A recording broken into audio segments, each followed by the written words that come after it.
Ama Mirna. Ayan. Si Ama Mirna po ay ating isinalin po. Kasali dito.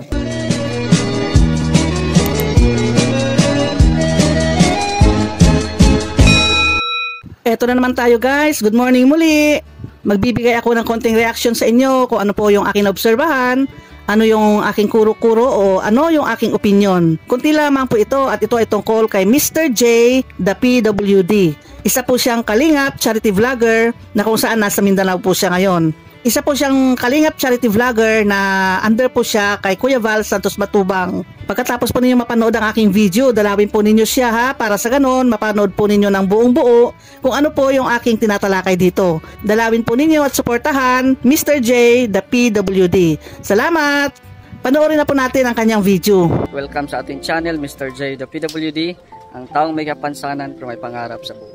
So yun nga po, binalikan po natin yung na-vlog po natin na sobrang kawawa po yung sitwasyon, no? Sobrang kawawa ang kalagayan. Yung bahay po nila ay ano din po, medyo kalunos-lunos kasi maraming mga tukod na yung kanyang bahay. Ayan, kung nakita po niyo doon, ayan, may tinutukod po doon na kahoy sa likod. Dito naman sa ilalim, ayan, pareho pa din, no? Maraming tukod po yung ilalim nila. So itong bahay na po ito ay puno ng tukod. Kaya sobrang hirap din ang sitwasyon, no? Grabe po, pamamagitan ng paglagay ng kahoy para lang hindi matumba. So andito pala sila, ano, ayan, ayan, oh. Magandang hapon, ate. May bigas kaming dala, ayan. Tapos may tinapay doon. Anong masasabi mo, ate? Maraming salamat talaga sa bigas na binigay niyo sa akin. At kahit umulan, nandito kayo. Binabalikan niyo pa rin ako. Maraming salamat talaga sa nag-sponsor ng bigas, lalo na sa iyo, Mr. J, at saka mga team Kalingap. Maraming salamat sa inyong mga tulong. At sana marami pa kayong matulungan na kagaya ko at saka yung mga manghihirap. Sana pagtubayan kayo ng Panginoon sa mga lakad ninyo. Salamat, no? Ayan. Ito, nakakakain niya ng tinapay. Ayan. Medyo maulan talaga ang panahon pero tuloy lang kami sa pagtulong. Ayan, maulan ang panahon. Ayan ate, oh. Ito na muna yung yung sobra sa pamasahe niyo po. Maraming salamat ha. Pasensya po at wala na akong malaking tulong na ito para sa anak ko para bukas. Sige lang ate, at pag may blessings naman ay mapunta naman yan sa inyo. Mahal na kasi yung bigas kaya yan na lang yung sukli.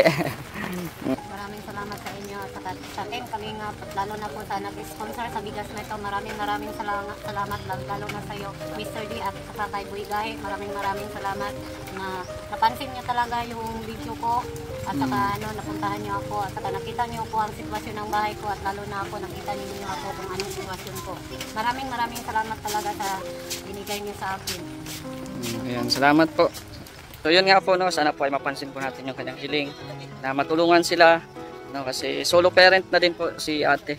Hiwalay na din po yun sa asawa. Ayan, siya nga po si Mr. J, the PWD.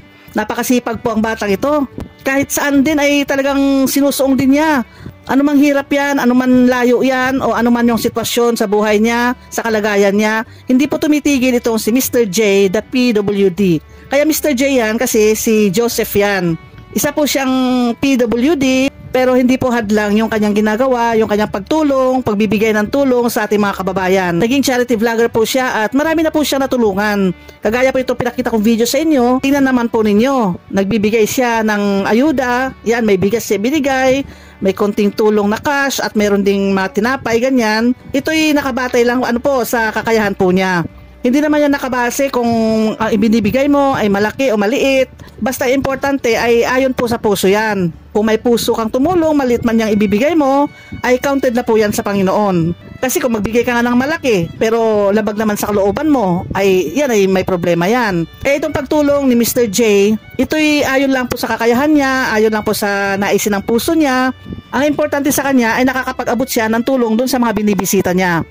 Kakaiba po siya mga kalingap kasi alam naman po ninyo, nakita naman po ninyo, may kapansanan yung tao. Ganun pa man, pinagpapatuloy niya ang kanyang advokasya na tumulong sa ating mga kababayan. Hindi nga talaga hadlang yung kalagayan. May diferensya ka man, kung talagang bukal sa puso mo yung pagtulong sa mga kababayan natin, ay sige, gawin talaga niya yan. Marami pa nga siyang talo kung tutuusin. Maraming malalakas ang katawan dyan, maraming mga kumpleto yung sangkap ng katawan niya. Pero anong ginagawa? Naging pabigat siya sa lipunan. May mga tinutukoy po akong ganyan. Kasi may mga nakikita rin akong ganyan na ang lalaki ng bulas ng katawan, pero pag inutusan mo, pagka tamad-tamad, pag inutusan mo, ayaw kumilos. Kaya talo pa sila ng isang kagaya ni Mr. J, the PWD, na masipag sa pagtulong sa kapwa. Sumusweldo na po ito sa YouTube channel niya, si Mr. J. At yung bahagi, may porsyento doon sa kanyang sahod ay talagang ibinibigay niya o itinutulong niya, inaayuda niya doon sa mga ini-scout niya, doon sa mga pinupuntahan niya, doon sa mga bundok, yung mga nakikita niyang mga tao na pwedeng tulungan o nagpapa-feeding din siya. Kaya napakabait po itong si Mr. J. Nung nandun po siya sa Daet, katabi siya ni Kuya Val, siya ang sidekick din ni Kuya Val nung time na yon, nasa Daet siya. Marami siya kasing talent, sumasayaw, maganda rin yung boses niya, at talagang hindi niya ikinakahiya yung kanyang sitwasyon sa sa katawan niya o sitwasyon sa buhay niya. Proud pa nga siya na ipinapakita talaga kung ano yung kakayahan niya. Hindi po siya pabigat sa lipunan ang katulad ni Mr. J, the PWD. Hindi niya pinagdadamot kung anong meron siya. Marami po siyang video na kapupulutan po ninyo ng aral. Tungkol po ito sa pagtulong kaya panoorin po ninyo yung kanyang channel. At talaga nga naman, ma-inspire kayo sa kanyang mga ginagawa. Sana maging inspirasyon natin o maging gabay natin o tularan natin itong si Mr. J sa kanyang mga ginagawa. Huwag natin isipin na tayo ay mahina, huwag natin isipin na tayo ay may kapansanan kaya hindi tayo nakakatulong sa lipunan. Huwag pong ganon. Kundi tingnan lang natin kung ano yung ginagawa ni Mr. J at tayo mabibigyan na ng inspirasyon para gawin din natin kung anong ginagawa niya. May kapansanan ka man o walang kapansanan, basta tuloy-tuloy lang yung paggawa mo ng kabutihan at tuloy-tuloy yung pagtulong mo sa kapwa. Yan ay counted na sa Panginoon. Inuulit ko po, puntahan ninyo ang channel ni Mr. J, the PWD, para suportahan po siya at panoorin din yung mga videos niya. Hindi hadlang kung anong meron ka mang diferensya sa katawan. Ang importante diyan ay yung puso mo, kung saan ba yung puso mo, pagtulong ba ang nasa puso mo, pagbibigay ba ang nasa puso mo, o pagbibigay ba ng inspirasyon ang nasa puso mo, yun ang dapat nating gayahin. Okay, hanggang dito na lamang po aking masasabi at salamat po muli sa inyong panunood. Hanggang sa muli! Bye-bye! Don't forget to subscribe and i-click ang notification bell para ma-notify po kayo sa ating mga uploads. Shoutout na lang po sa lahat ng mga sumusuporta sa atin. Bye-bye! It's Mr. J, the PWD, taong may kapansanan, may pangarap sa buhay. God bless. Thank you so much.